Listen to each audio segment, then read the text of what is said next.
Hello, everyone. I hope you're having a great day. Just coming back to you with my younger brother, Brandon. Hi.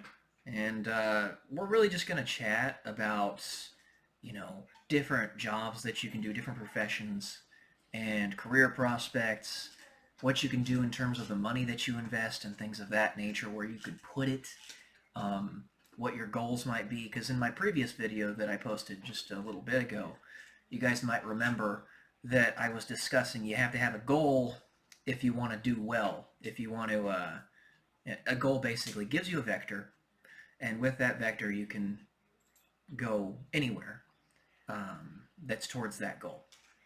Like when I was trying to, and am still trying to become an astronaut, I realized I needed to become a test pilot, do well in my undergraduate courses, and get an engineering degree, etc. With different goals comes a different path. All right, my brother has his own life, so he'll chat about it now. I guess jumping into that, my life goals are a little different. I'm jumping into medical. I've been doing medical for a while, and I wanted to become an RN.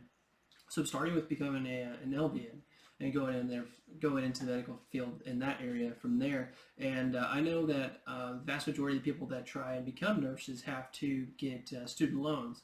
And so that I've been trying to work out lately is how I'm going to go about doing it, how long it's going to take paying off a student loan. That is based off of an LVN salary, starting salary, an average LVN starting salary, which is just about like 25 to 28 an hour, and then you got to calculate in all your overtime and double time and what have you there, and whatever bonuses your employer might want to give you. So that is what I've been kind of struggling with lately, and I'm glad I got him here now to help me kind of figure that out. So I don't know if anybody else is interested in that. So, about what can an LVN, licensed vocational nurse, for those who uh, don't know what the acronym means, about how much can they expect to be paying off in terms of student loans, and how long would they have to be going to school on average, do you think? Exactly, that's the question that I'm asking you. I'm thinking probably 4 to 8 years, 10 years max, depending on how fast you want to pay it off. I think minimum, if you have a like a regular, like you get a wife and a kid and all your other living expenses, it probably take you like 4 to 6 years if you're focusing Oh, on it. that's paying monthly, but I'm talking what total amount for student loans do you expect a Oh, licensed until vocational RN, nurse to have? probably just about up to about 100,000, depending on where you're going for school. Yeah, I Okay. mean, it could be as low as 40,000. It could be up to 100,000. In your experience, what have you seen? With the colleges that I'm going through, it's going to be up to about 100,000. But I have seen as low as like 35, well, about 45 to become an RN. So, are you trying to progress from LVN to RM? Correct. Yeah, I think this like Okay. that's like the only way you can really do it. Unless you like have all your prereqs and you go to like a JC and you go and jump into what's it called, associate degree program for it.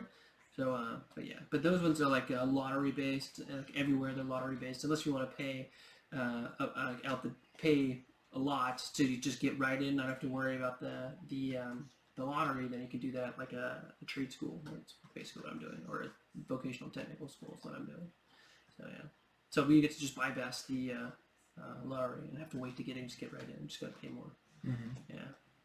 So, what are your goals? Like 5 year, 10 year, 20 year? What do you want to do with your life, and what's the purpose of going to become a licensed vocational nurse? Well, the purpose of becoming a licensed vocational nurse is because I want to help people and make good money while doing it. I like working with the elderly and everything that comes with that. And I want to be an RN. I ultimately want to be an RN. Ultimately, I want to have my BSN. But more that's like the at the end of the road. But I'm really right now I'm shooting for RN more than anything. And once I become where I have a job to where I'm like secure financially and with medical insurance and everything like that, I can have all that money that I'm making from this job that I'm also fulfilled in. I can save all that, use all that money to pay off my debts. I can travel, see the world like I've wanted to, and do everything that I've wanted to. And So basically, yeah, there's so much that I want to do, and I can't do it unless you work a decent job, and this will be one way to do it. So I'll have my fulfillment, and I'll have the money that I need for what I want to do. So what's one thing you want to do? What I want to do, Mm-hmm. what this is going to offer, what's going to get me that I want to do, travel. I want to see the world. There's a lot of different things I want to see. Any specific place? I want to see Great Wall of China, Wudang Mountain in China. I want to see, obviously the pyramids of Giza, everything, Okay. the great wonders of the world and everything else that comes with it. Good deal. Good deal. All right. Well, after about 10 years, what are you expecting? Where are you expecting to be after 10 years? 10 years. 10 years, I'm expected to probably be at my BSN at that time, and if not being a charge nurse at that point, then being just under a charge nurse, I suppose, and working long and good hours at the job I'm at, making good money, and being established very securely in my career. What are you expecting in terms of yearly income and saving strategy and investing strategy? Well, with the savings and investing strategy, I'm going to have to talk to you more about that because I don't really have much knowledge about it. But All right. Well, we can get into that. yeah, Okay. we can. So go ahead. Go ahead. Oh, and I was just expecting about between starting. Well, when I go to RN between 50 and 80K a year, hopefully. Way more than that. As an RN, depending on where you work. Way more. No, pretty much anywhere. Way more than that. So, for those of you who don't know, and you can look this up on Google, it's not very hard to find, the starting wage for a nurse on average in the United States is about $60 an hour. For Okay? RN, yeah. Yes, an RN. Now, if you go work at Ohio, for instance, the state of Ohio, then maybe you can expect to be making about 35. But the living expenses there are also drastically less than they are in Roseville, California, or Sacramento, the relative area where we live. Okay, if you're in Roseville, California, for instance, you can expect to start, if you work at Kaiser, about 60 to 65 an hour. And if you have previous experience, like for instance my mother did, she started off as a respiratory therapist and built up, then you get a little bit of seniority there. They transfer some of it over, not all of it, because you weren't a nurse for the rest of your time, but you were still working at Kaiser. So 65 an hour, all right, and let's say you work 40 hours per week. We can actually do a little calculation here right on the phone. So that typically people will work about 50 weeks per year and take 2 weeks off on average. So we're just going to assume that, all right? So 65 bucks an hour, 40 hours per week, 4 weeks per month, $10,400 per month, okay? Divide that by 4, and then multiply that by 50, so $2,600 per week times 50 gives you on average about $130,000 per year. Starting off as a registered nurse here in California working for Kaiser. And Kaiser pays very well. But if you worked for Sutter Health, it'd be relatively close. I mean, they have to be at least somewhat competitive in order to get nurses to work for their company. But even at $35 an hour working a 40-hour week, that's still like 70,000-ish. Let me check.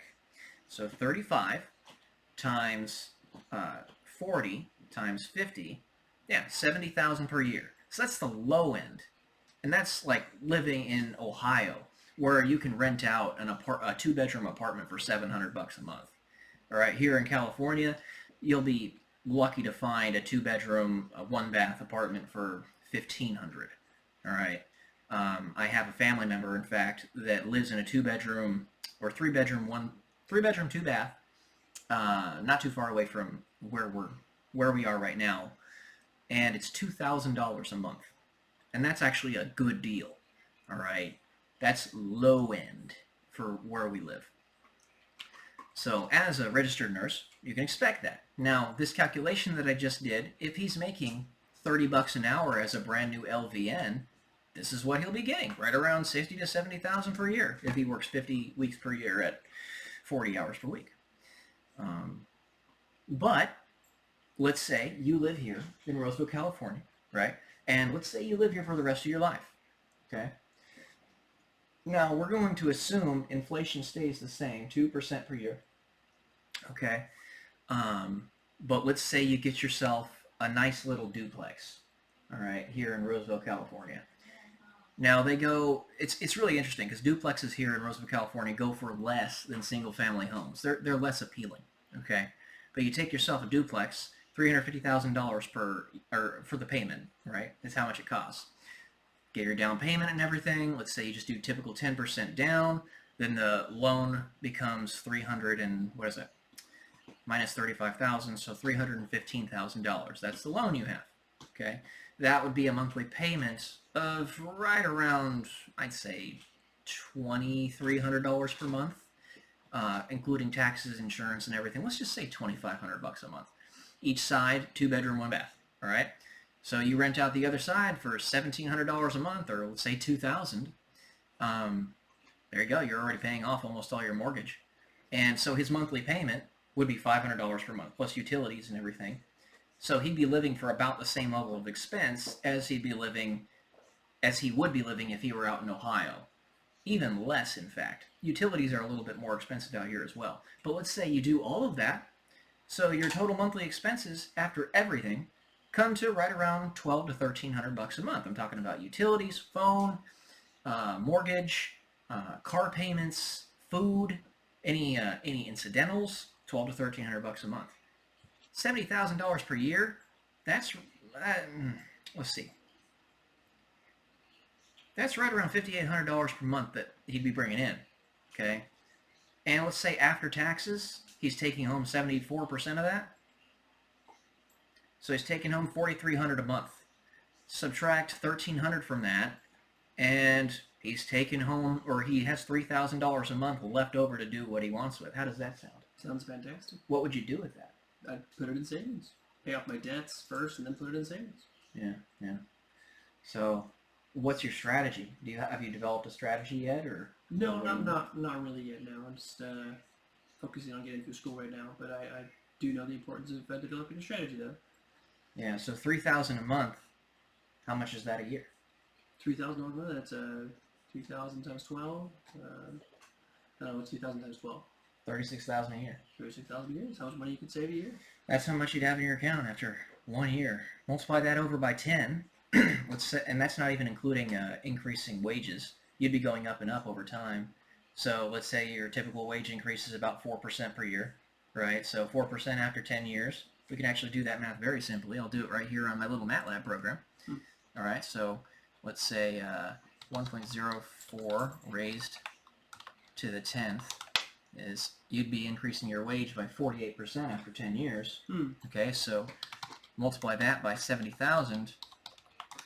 You'd be, sorry, just a second. Let's see, 1.48 times 70,000. $104,000 per year after 10 years. Right? Anyway. It's really good. That would probably invest in real estate with that as well. Yeah, you would. And after inflation, that cuts it in half, so it'd be the equivalent of making like $85,000 a year, but it's still really good. And that's as an LVN. That's not even as a registered nurse. Like, my mother, she's been working as a registered nurse for over 20 years now. She makes over $80 an hour. Okay, and she gets double time and overtime.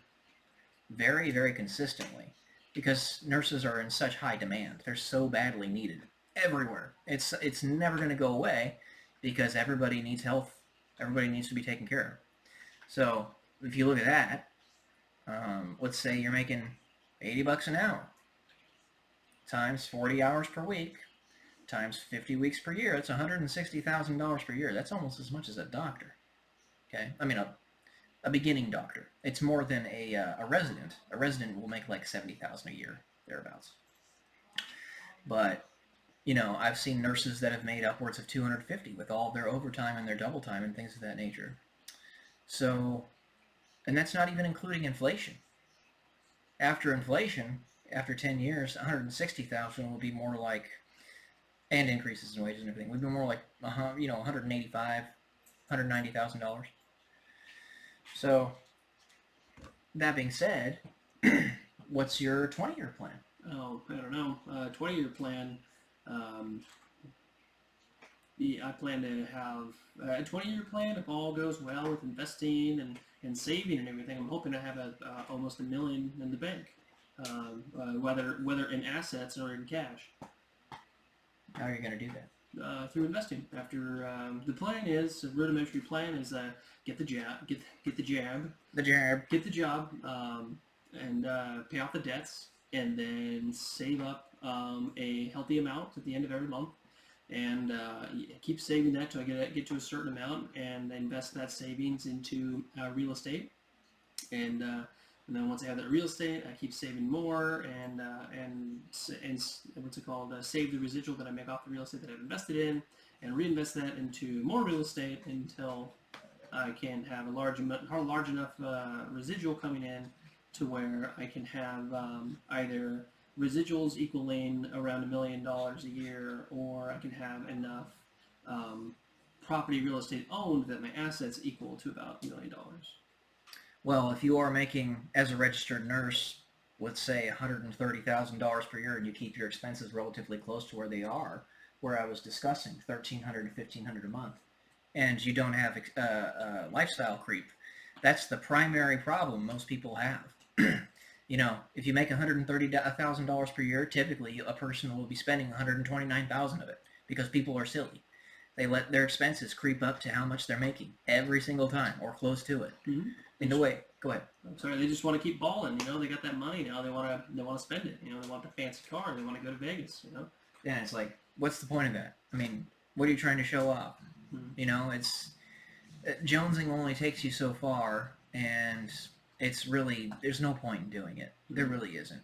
You have to have a goal. If you have a goal with your money, like I do, like I was explaining in my previous video, my goal is to have enough cash in my bank account, or accounts, to be able to pay my way to get into space, build up a space industry and all that, then you will actually do something good with the money. You won't spend it lavishly on silly cars and Gucci bags and stuff like that. This stuff is pointless, honestly. You don't need it. It's all just status symbols. It's a gross waste of money. That's right. There's no point in it. And I see all these YouTube finance gurus that, honestly, 95% of them got rich off of their YouTube videos, okay? Not off their other finance stuff. Or, anyways, go ahead. Well, how you get rich is, how you get rich is by writing and selling a book telling people how to get rich. That's what most YouTube financial gurus have done.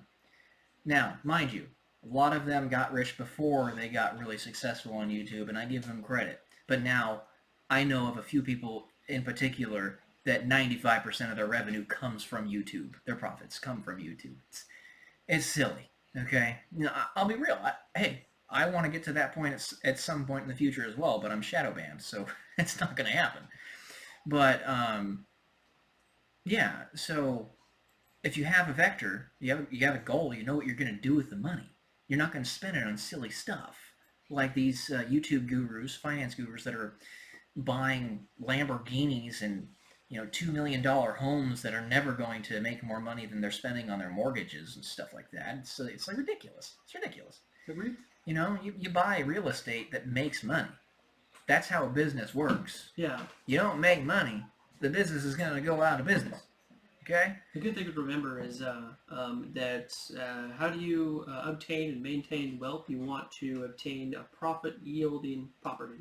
That's right. Yeah. Profit-yielding property means you're making more money than you're spending on it. Mm-hmm. Derp. But yeah, all that being said, thanks for having me on the show, babe. Is there anything else you wanted to close out on? I think this is good. Hopefully I can have you on again in the future. Yeah, I like this. Have me on again. Thanks, guys. Thank you. That's it.